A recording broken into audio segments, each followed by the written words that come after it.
Hola, buenas tardes. Mi nombre es Osvaldo Daniel Burciaga Guajardo. Actualmente curso la especialización de producción animal en bovinos por parte de la Universidad Nacional Autónoma de México en el formato a distancia. La siguiente enfermedad a presentar es la leucosis enzótica bovina. El manejo de la agenda será el siguiente bajo los conceptos de sinonimias, definición, etiología, signos, lesiones, diagnóstico, prevención y control y tratamiento. Actualmente la enfermedad también se le conoce como linfosarcoma, linfoma maligno y leucemia. Esta enfermedad es una enfermedad crónica con una virulencia muy alta extendida por todo el mundo.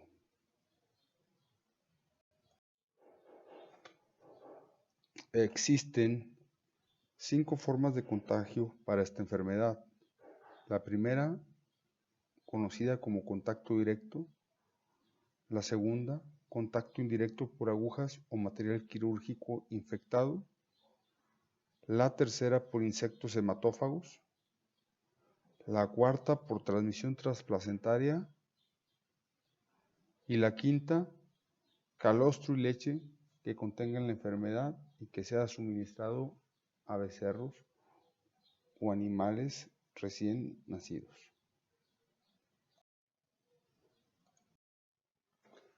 La leucosis enzótica bovina es caracterizada por 3 estados de la enfermedad.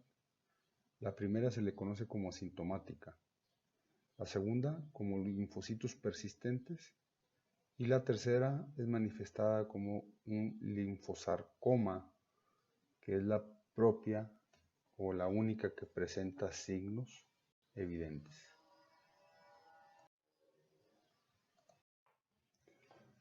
Son muy pocos los animales que desarrollan la fase clínica de la enfermedad, por lo que la mayoría de los casos no presenta ninguna alteración en su estado de salud y puede ser tan productivo como un animal negativo.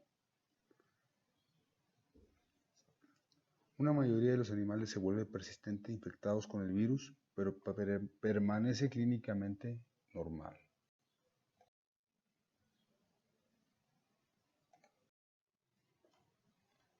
En el caso de la fase tumoral, los linfosarcomas pueden ocurrir en muchos sitios del cuerpo y en muchos casos múltiples tumores están presentes en un solo animal.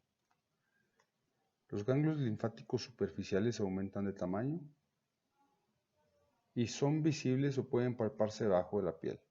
También puede haber presencia de tumores en corazón, abomazo, útero, riñón, vaso, hígado y médula espinal. Para el caso de los animales asintomáticos, la única forma de diagnosticarlos es a través de las pruebas de laboratorio, determinando la presencia de anticuerpos en sangre, ya que los animales infectados con el virus desarrollan anticuerpos específicos. Actualmente no existe tratamiento para esta enfermedad, sin embargo se han dedicado muchos esfuerzos al desarrollo de una vacuna, de la cual no se ha podido especificar o establecer para la prevención de la leucosis enzótica bovina. El control más conocido para esta enfermedad es el sacrificio, pero se puede hacer el uso de la prevención a través de la desinfección del material quirúrgico, del uso de agujas y jeringas nuevas cada que se utilizan para el manejo del ganado, el control de parásitos o de moscas que pican o muerden, y bueno, el análisis de laboratorio para confirmar si tu hato es positivo o negativo bajo las condiciones en las que actualmente opera tu sistema de producción.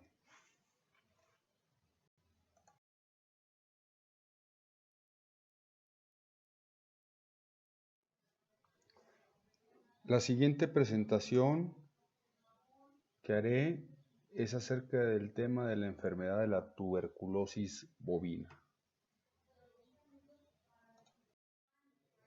La agenda se distribuye a través de sinonimias, definición, etiología, signos, lesiones, diagnóstico, prevención y control y tratamiento. Esta enfermedad no se conoce que tenga alguna sinonimia o un nombre con el cual se identifique. La definición de tuberculosis es una enfermedad infecciosa crónica causada por bacilos del género Mycobacterium que afecta principalmente a todas las especies de vertebrados. Existen 3 Mycobacterium que afectan a diferentes especies.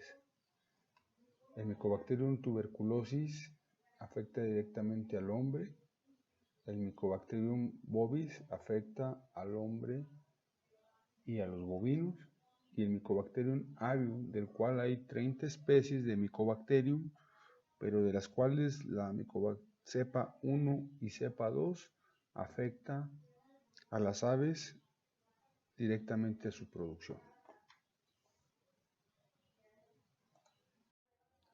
Como bien dice esta diapositiva, los signos son poco manifiestos, pero son muy característicos de animales con emaciación o caquéxicos, animales con temperatura baja intermitente, animales con debilidad.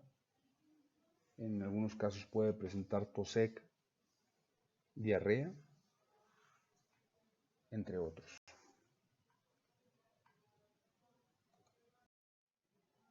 Las principales lesiones presentadas por esta enfermedad son lesiones nodulares que va a afectar a todos los ganglios linfáticos del animal y en consecuencia algunos órganos, como el caso de la pleura, el peritoneo, el hígado, los riñones, huesos, pulmones, donde regularmente son los más afectados y presentan nódulos gaseosos, aparato reproductor, glándula mamaria y sistema nervioso central.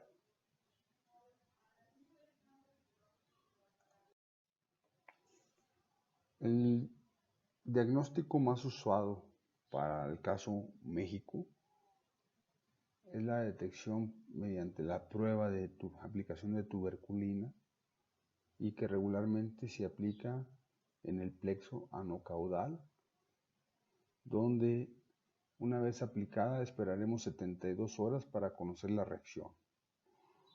Cuando la reacción es mayor o igual a 5 milímetros, se considera un animal positivo.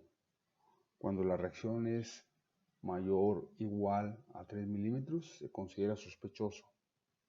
Y cuando la reacción es menor a 3 milímetros, se considera como negativo.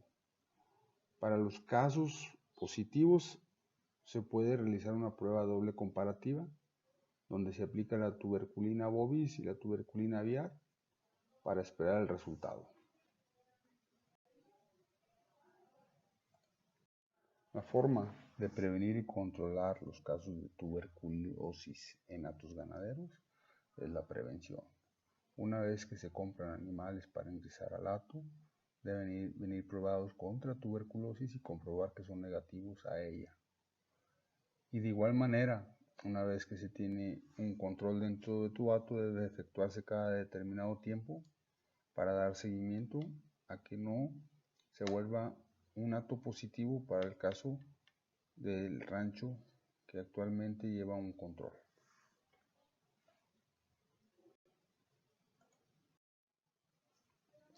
El enfoque de control más usado en México es prueba y sacrificio, para tratar de que los casos o la incidencia de la enfermedad no siga creciendo en los hatos ganaderos.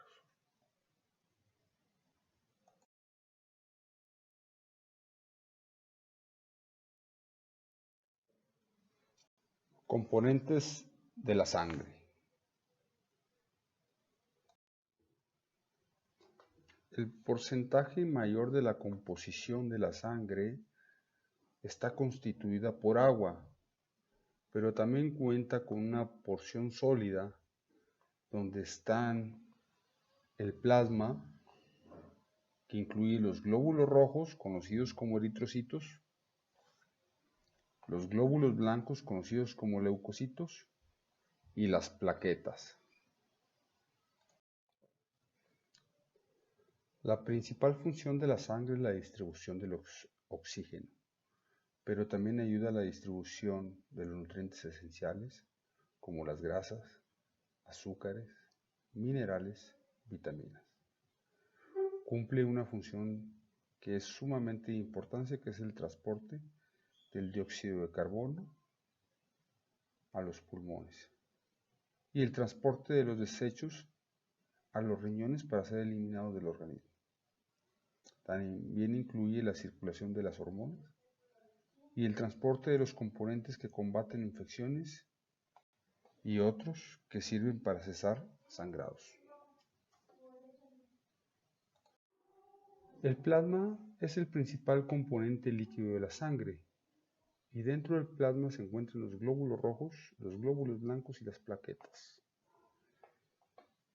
También la albúmina es un componente del plasma que se le conoce como la proteína de la sangre y constituye más de la mitad del volumen. La albúmina tiene la función de que los líquidos se filtren fuera de los vasos sanguíneos.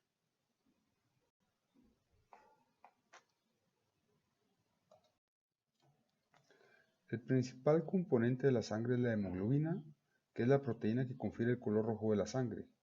Su principal función es el transporte de oxígeno desde los pulmones hacia todos los tejidos y órganos del cuerpo. El producto que desecha normalmente este transporte de oxígeno es el dióxido de carbono. La principal función de las plaquetas es intervenir en el proceso de coagulación, aglutinándose y formando un tapón para ayudar a sellar el vaso sanguíneo afectado.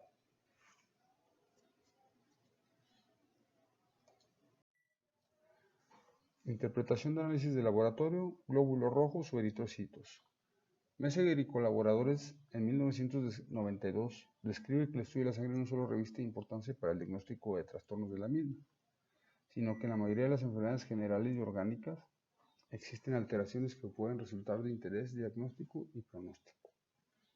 Para ello, él determinó una prueba del conteo total de glóbulos, donde describe la sumatoria de 5 cuadros por 10.000 igual a la determinación del total de glóbulos rojos, que equivalen a 7.200.000 glóbulos por mililitro cúbico de sangre.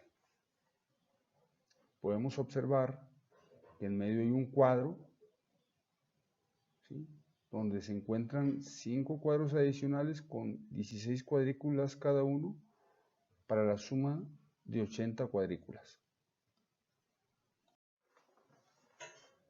El conteo de eritrocitos y su lectura se realiza a través del objetivo 40 y se lee en 5 cuadrantes ubicados en el centro, también llamado retículo. Los cuadrantes cuentan con 16 cuadrículas más pequeñas cada uno para sumar un total de 80 cuadrículas, donde se realizará el recuento de los eritrocitos. Se examinarán en un orden fijo, comenzando por el extremo superior izquierdo y siguiendo una trayectoria de zigzag hasta haber contado todas las células contenidas en 16 cuadrículas, repitiendo la misma. La imagen es la misma técnica que se ocupa o se utiliza en los glóbulos rojos, pero esta imagen representa el conteo espermático a manera de representar cómo se utiliza dicha técnica.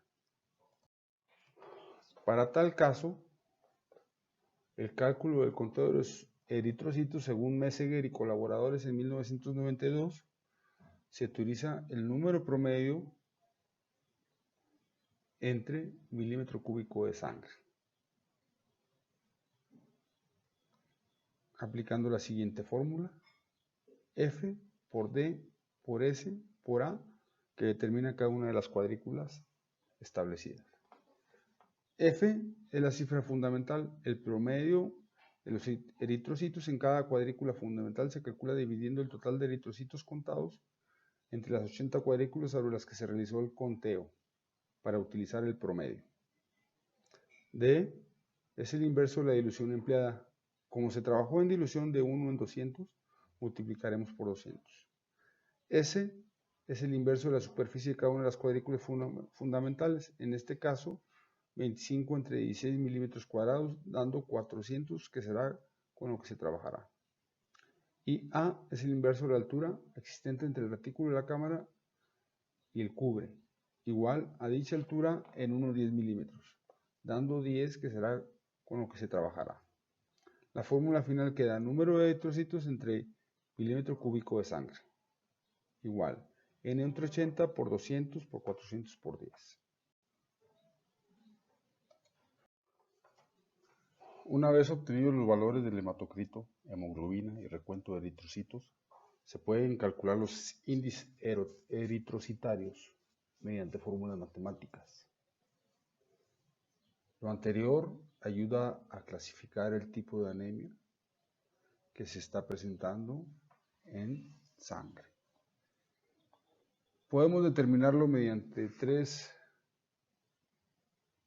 conceptos: aumento de valor del hematocrito, que refiere a una eritrocitosis equivalente a una policitemia, lo cual da lugar a un aumento en el contenido de eritrocitos por milímetro cúbico de sangre.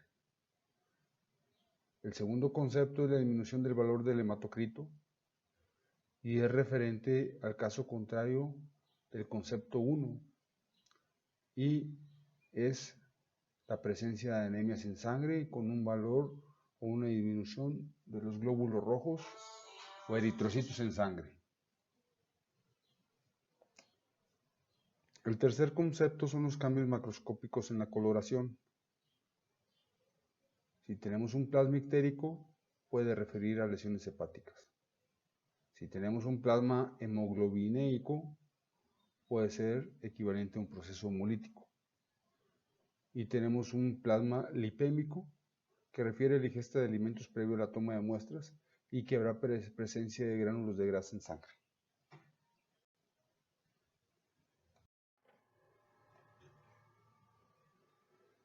Los glóbulos blancos se encargan principalmente de las defensas del organismo contra las infecciones. Existen 5 tipos principales de glóbulos blancos: los neutrófilos, los linfocitos, los monocitos, eosinófilos y basófilos. Los neutrófilos regularmente actúan contra bacterias y hongos, matan e ingieren estos organismos que afectan. Los linfocitos se componen por los linfocitos T, las células NK, que son conocidas como natural killer, y los linfocitos B. Combaten infecciones víricas y algunas células cancerosas. Los monocitos, los eosinófilos, que eliminan parásitos, y los basófilos, que son los que determinan la cantidad mínima de glóbulos blancos.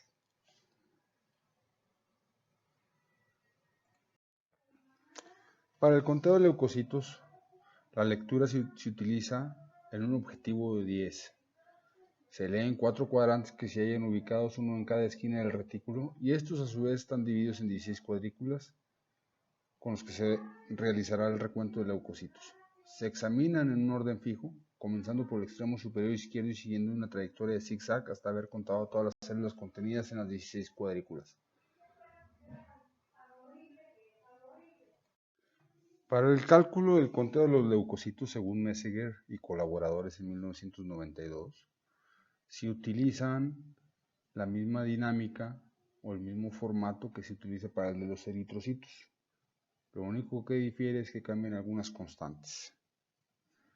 La fórmula queda de la siguiente manera: número de leucocitos por mililitro de sangre cúbica, que se expresa número de leucocitos entre 64, que es el número de las cuadrículas a contar, por 20 por 16 por 10. En la interpretación del conteo leucocitario existen dos variantes, las reactivas y las esenciales. En las reactivas se encuentran los leucocitos, ¿sí?, que son una producción alta de glóbulos, y una puede ser derivada de una leucocitosis fisiológica, que eso depende de la edad, de la digestión, de la actividad física, de la amenaza, equivalente al miedo, y del estado gestacional en la que se encuentra el animal. Todo lo anterior puede generar un aumento de los leucocitos dentro de la sangre, que refiere a la leucocitosis fisiológica. Puede aparecer también, o tenemos una leucocitosis patológica, y esta puede ser en presencia o aparición ya sea de fiebre y leucocitos, o en ausencia de leucocitosis con fiebre. O la tercera, que puede ser afecciones no infecciosas asociadas a leucocitosis. Y dentro de las reactivas también tenemos la leucopenia, que es la baja producción de leucocitos. Y esta puede estar asociada a infecciones virales, a infecciones bacterianas, a infecciones por protozoarios, estado caquético y debilidad, trastornos hematopoyéticos, agentes físicos, ¿sí?, como estrés, y agentes químicos como medicamentos, insecticidas, etcétera, etcétera. Los neutrófilos son parte de los glóbulos blancos y se caracterizan como organismos esenciales para el sistema de defensa, y se divide en neutrofilia y en neutropenia. La neutrofilia se puede segmentar en neutrofilia fisiológica, que está relacionada con excitación, miedo, actividad física, convulsiones o inclusive parto. La neutrofilia quiere decir que es el aumento de neutrófilos dentro de la sangre. También la neutrofilia puede estar asociada a una inflamación local y generalizada debido a infecciones bacterianas, riquecias, virus, hongos o inclusive parásitos. Puede haber no infecciosas, que va más dirigida a quemaduras, infartos, necrosis o trombosis. O también pueden aparecer cuando hay presencia de hemorragias y hemólisis. La neutropenia es una baja producción de neutrófilos y que también puede estar asociada a infecciones bacterianas, a endotoxemia, enfermedades inmunitarias, quimioterapias, reacciones farmacológicas, agentes infecciosos e intoxicaciones.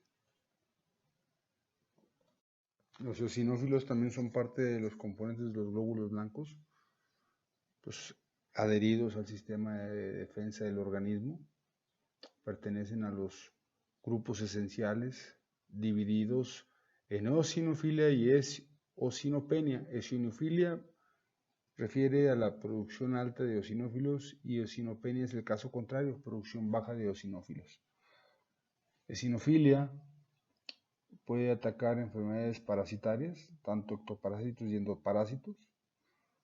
Puede también tener efecto contra alergias, neoplasias, infecciones virales, bacterianas y hongos, y reacciones a medicamentos. Y la eosinopenia puede verse afectada cuando hay administración directa de corticosteroides al organismo, y eso refiere a una baja producción de eosinófilos.